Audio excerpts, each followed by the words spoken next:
Good evening, everyone. We are now in the last two chapters of the book of Second Kings. In chapter 24 today, we read in verse 1.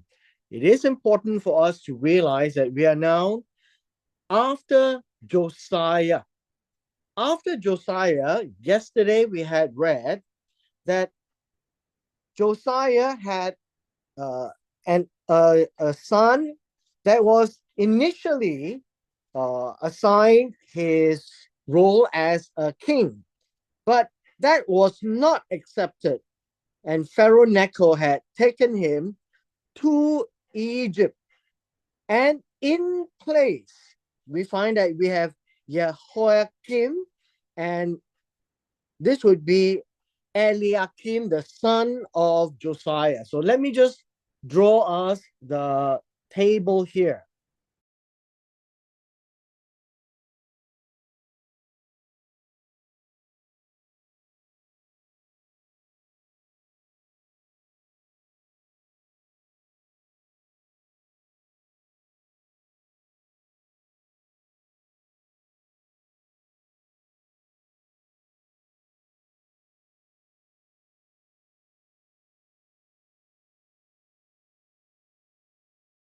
All right, let us begin. We have Josiah, the son of Ammon. And what is important for us to remember is the son of Ammon was a really bad king. And the father, being Manasseh, he was also a very bad king. And he turned the entire nation around and infected all the people. And there are those people who were refusing to bow down to idols, he would have them killed. And so we talk about him shedding innocent blood. And Ammon continued and expanded that kind of a bad practice until Josiah. And Josiah turned out to be a really good king. We read in chapter 23 there was no other kings before him or after him who had done so much for the nation, and he was reading from the book of the Torah, likely the one that Moses had written. Now, Josiah came against Pharaoh Necho in Megiddo, and we read that he was killed. And then in place, the people put Jehoahaz, and he only reigned for 3 months. Pharaoh Necho took him to Egypt and put in place Eliakim or Jehoiakim. Now, this is important because this one here, first, he was under Egypt. And so now, after a few years under Egypt, comes to the fifth year. In his days, Nebuchadnezzar, king of Babylon, came up, and Jehoiakim became his servant for 3 years. And then he turned and revolted against him. So we have all these and thens. So what we do see now is that for 3 years, he was a vassal of Babylon. And after that, he turned and revolted against him, and he became independent. So for 8 years, he actually had a long time serving all kinds of kings. So from year 9 to year 11, in the final few years, he remained independent.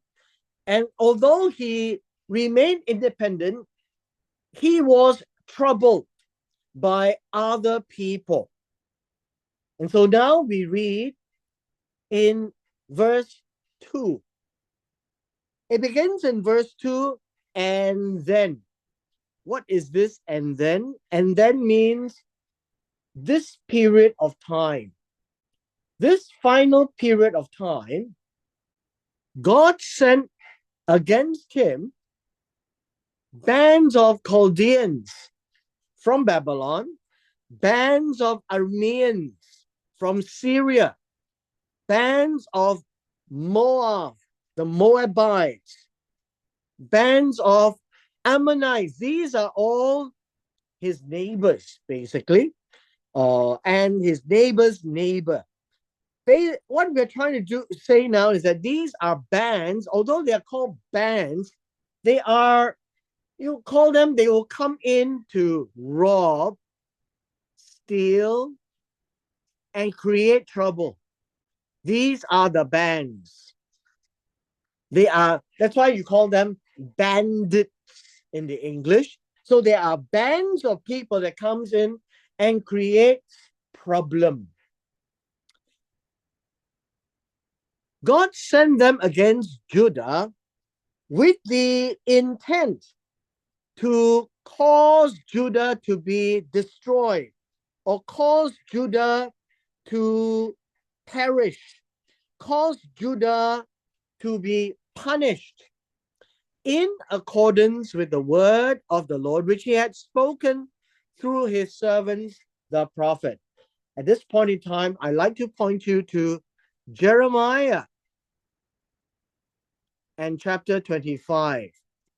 At this point in time of the history of Judah, the current prophet would be Jeremiah. And eventually you find Ezekiel. And Ezekiel would be towards the later part of the life of Jeremiah.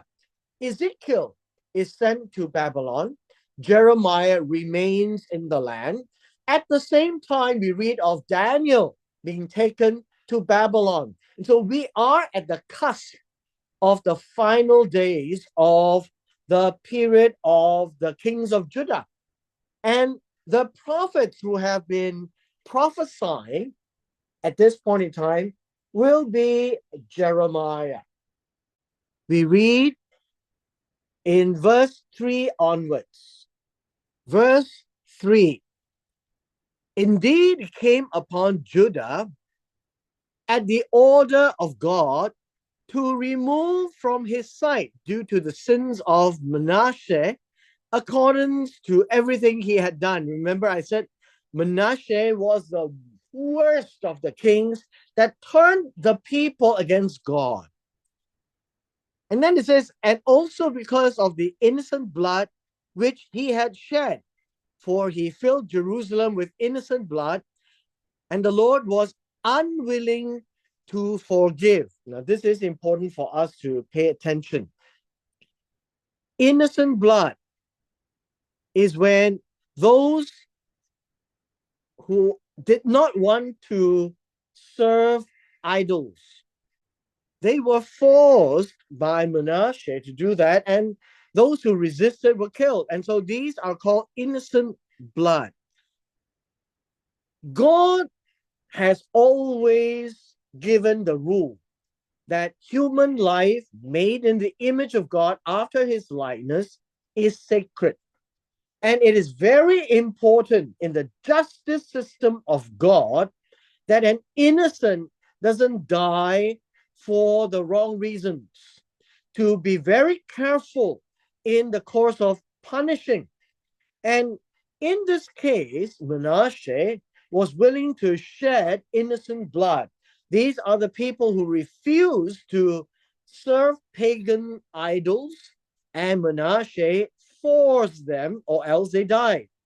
And so we now finally read in verse 4, God did not want, was not wanting.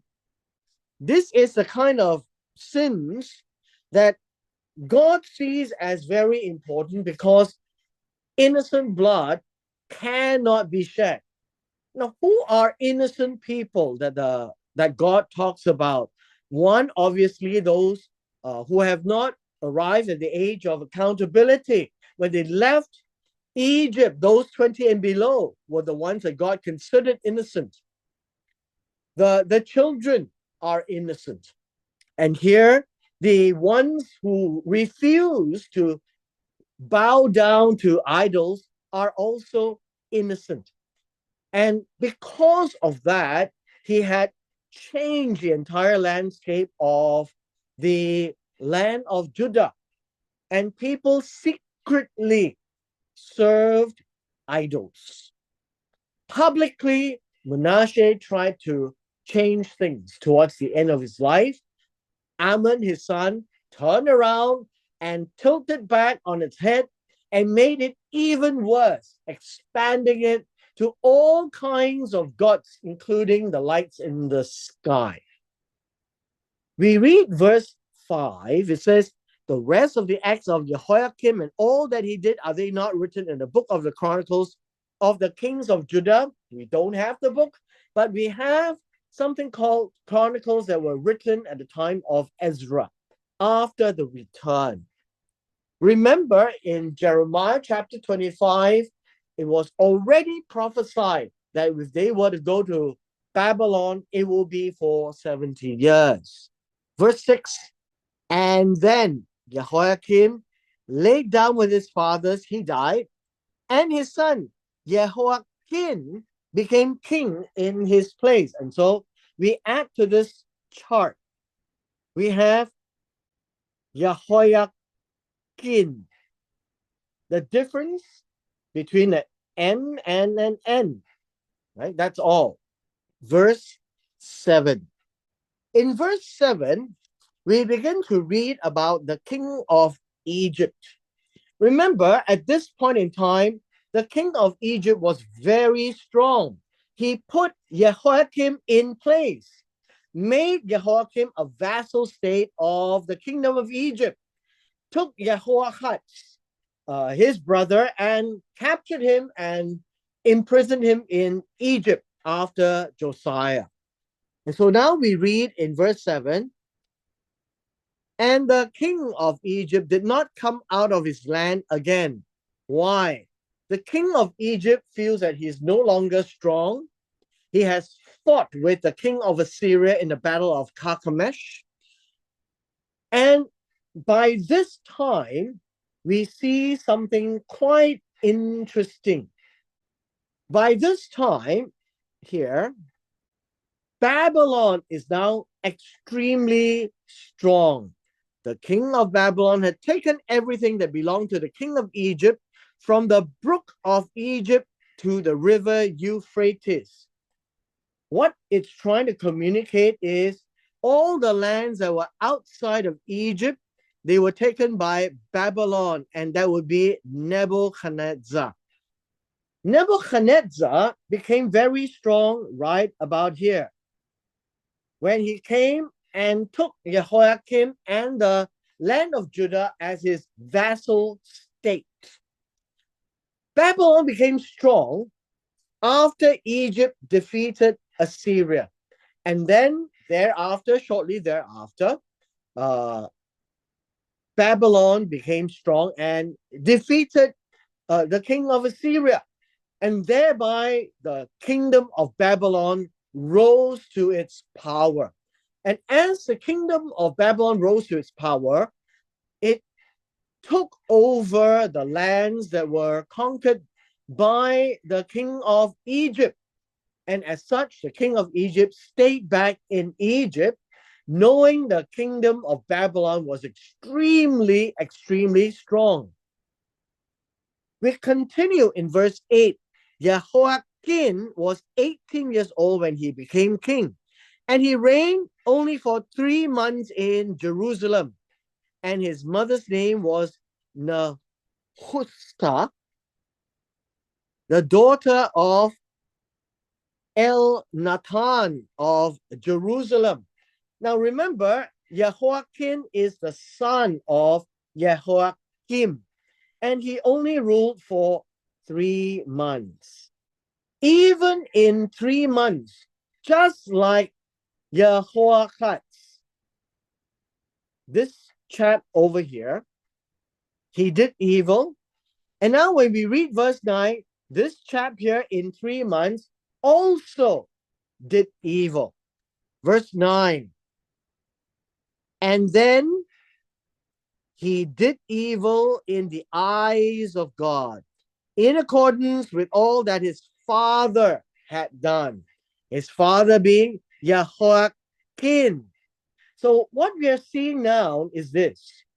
Josiah, 1 Jehoiachin, next Jehoiakim, Then Jehoiakim. So every single one of them had a problem. We're now told in verse 10, at that time, the servants of Nebuchadnezzar, the king of Babylon, went up to Jerusalem and the city came under siege. Servants of Nebuchadnezzar refers to the army. And this would be the leaders of the army of Nebuchadnezzar. We read in verse 11, and then Nebuchadnezzar, the king of Babylon, came to the city while his servants were besieging it. Besieging means to surround the city to prevent anyone from going in and anyone from going out. That's the style of warfare in those days. Verse 12. And then Jehoiakim, the king of Judah, went out to the king of Babylon. He, his mother, his servants, his commanders, his officials. Everybody went out, and the king of Babylon took him prisoner in the 8th year of his reign. Remember, this is the 8th year of the reign of Nebuchadnezzar. And it would be all the way from the 5th year onwards. And this is the 8th year of the reign, right here.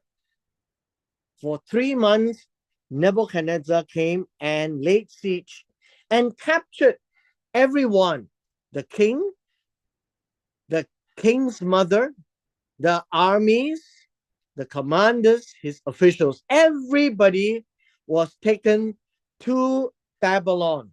Now, let me just refresh our memory here that at this point in time,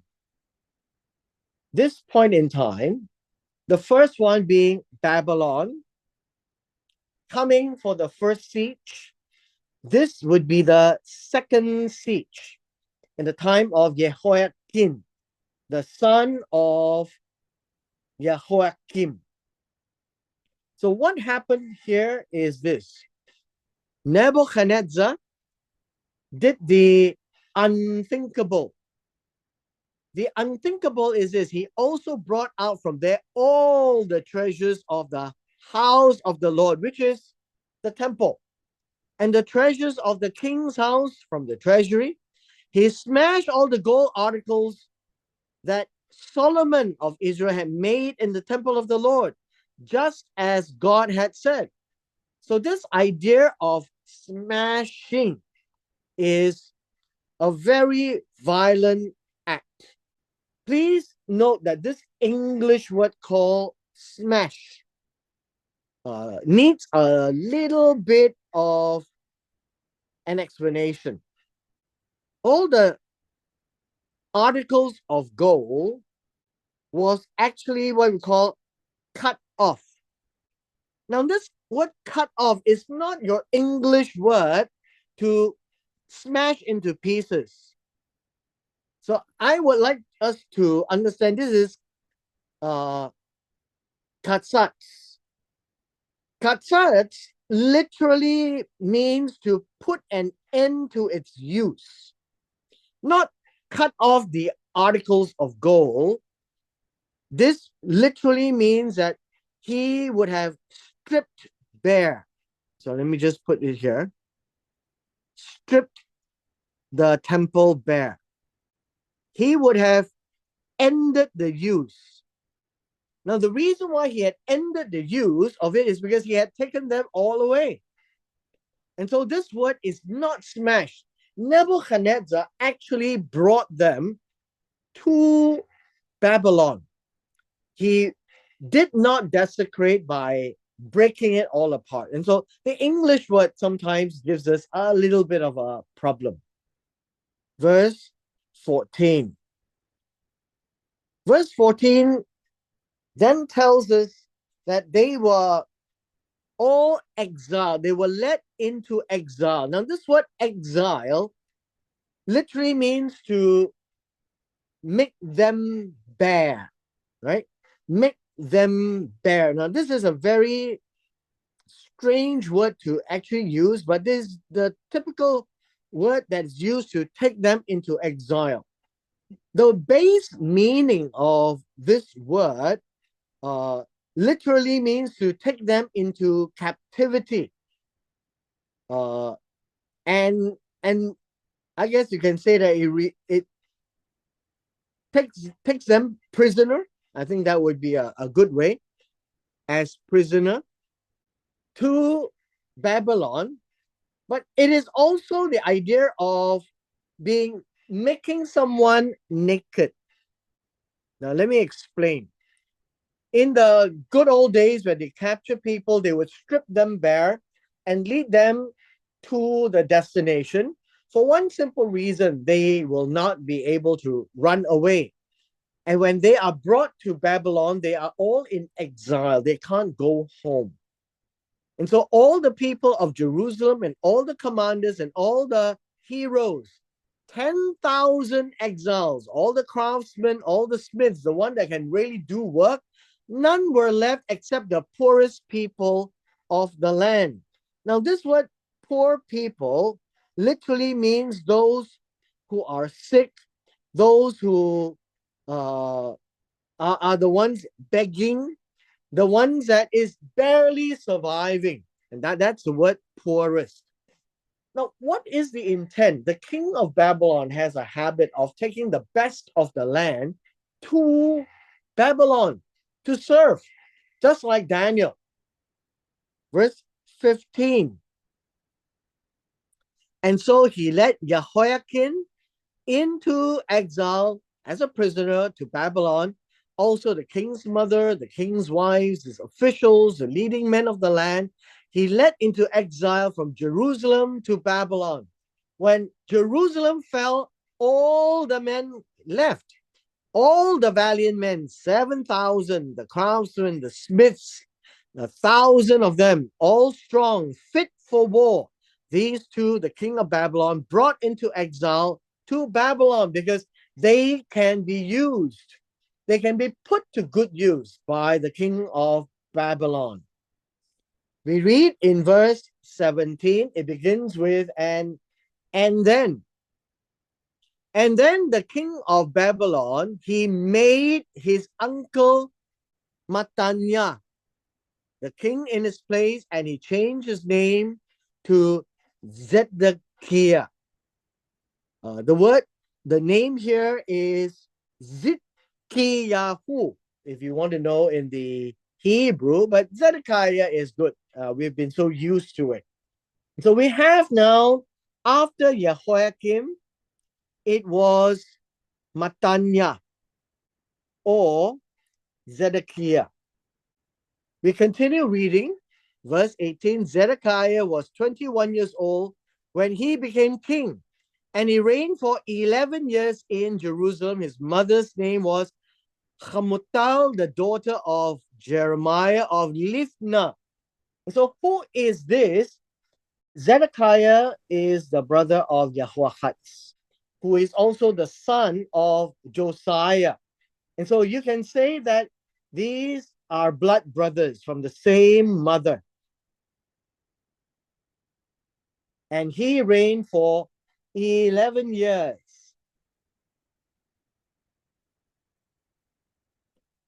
Remember, by this time, we are also seeing Zedekiah as a vassal state to Babylon ever since this part of the history when the king of Babylon came at Jehoiakim and removed Egypt as the stronghold.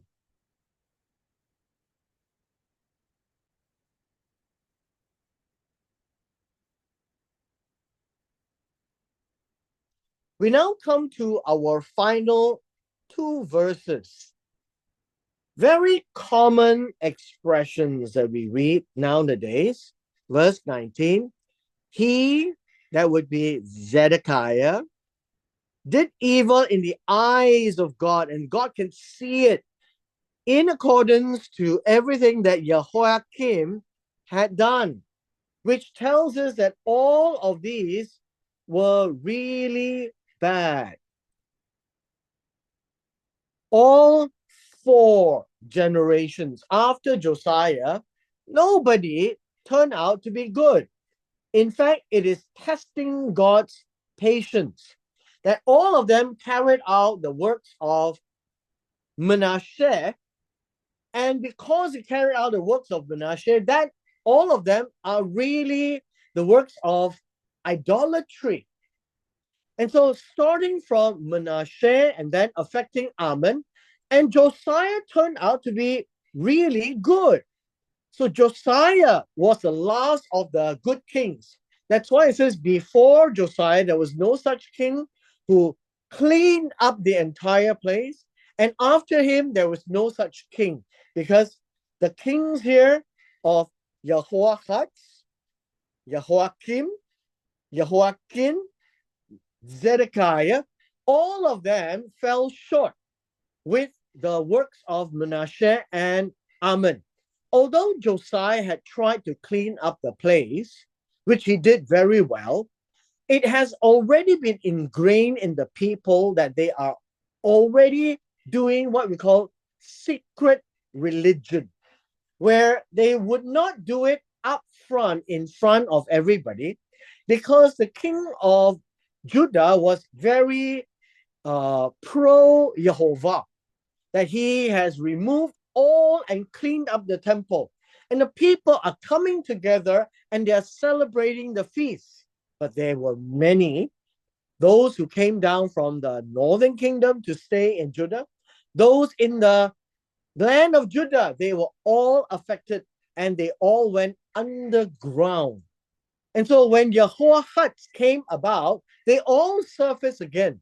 And so we have Jehoahaz, Jehoiakim, Jehoiakim, and Zedekiah, all of them doing evil. It wasn't right in the eyes of God. They did everything their fathers had done. And so Jehoahaz did according to Ammon. Jehoiakim also did according to Ammon and Manasseh. Jehoiakim, being the son, followed Jehoiakim, the father, who followed Ammon and Manasseh. Zedekiah, the brother of Jehoiakim, also followed what Jehoiakim did, and Jehoiakim followed what Ammon and Manasseh did. So we are in a very convoluted arrangement, that it is not that they are paying the sins of the father, they are committing the sins of the father. Now, God is a just God, and God will not punish the children for the sins of the father. But we are now seeing Manasseh, Ammon, and then Josiah. God took care of Josiah, but after that, Jehoahaz, Jehoiakim, Jehoiakim, Zedekiah, all of them chose to do evil in the eyes of God. And we wrap up today's chapter by reading this, verse 20. Because due to the anger of God, why is God angry? Because Jehoahaz, Jehoiakim, Jehoiakim, Zedekiah all did all the idolatry. And God says he will visit the people even in the third and fourth generation. And hence we have 1, 2, 3, 4 generations of kings, and all of them consistently had done wrong. What happened in the northern kingdom when they had this particular scenario, when they had 4 kings in a row that did bad? God destroyed the northern kingdom, basically removed them from his eyes.